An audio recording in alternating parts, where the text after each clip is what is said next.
Hello Ganofins, this is your Ganofins here and welcome back to WordPress tutorials. In this tutorial of WordPress, I am going to tell you about the reading settings, which you will find under the settings tab, reading. So here you can see on the first, it is your home page displays.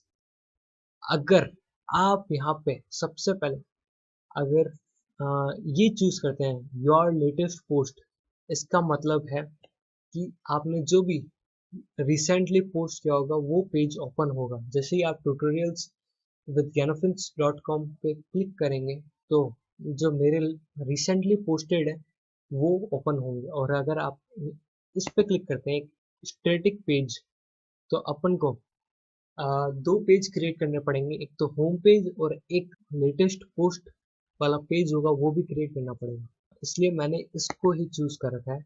और फिर आता है यहाँ पे blog pages show at most, जो कि blog page होंगे। जैसे कि मान लीजिए आपने क्रिएट कर रखा होम पेज, जो मैक्सिमम पोस्ट यहाँ पे आप चेंज कम या ज़्यादा कर सकते हैं। मैंने यहाँ पे कर रखा है 10 और ये बाय डिफ़ॉल्ट है 10 पोस्ट मैक्सिमम शो होगी मेरे ब्लॉग पेज के ऊपर। आप इसको कम या ज़्यादा कर सकते हैं। ये फिर आता है syndication feed show the most recent. इसका मतलब है कि यूजर कितनी पोस्ट देख सकता है जब वो किसी साइट के फीड को डाउनलोड करता है। ये बाय डिफॉल्ट 10 पे साइट है और मैंने भी इसको 10 कर रखा है।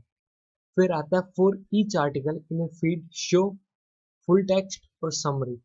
अगर आप समरी को शो करना चाहते हैं तो समरी पे क्लिक कर सकते हैं। अगर फुल टेक्स्ट पूरी पोस्ट को शो पूरे टेक्स्ट को शो करना चाहते हैं तो पूरे टेक्स्ट पे क्लिक कर सकते हैं। फिर आता है सर्च इंजन विजिबिलिटी।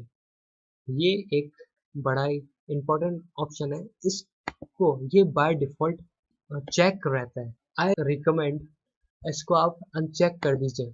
अगर आप इसको अनचेक कर देंगे तो जो सर्च इंजन रहते हैं वो आपकी साइट को इंडेक्स कर पाएंगे,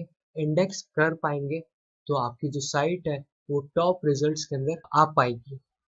तो आपको इसको अनचेक करना पड़ेगा उस चीज़ के लिए। अगर आप इसको चेक रखेंगे तो आपकी साइट को सर्च इंजन डिस्कवर इंडेक्स नहीं कर पाएंगे, जिससे आपकी साइट का पता ही नहीं चल पाएगा कि वो एग्जिस्ट करती है या नहीं, तो वो रिजल्ट्स के अंदर नहीं आ पाएगी।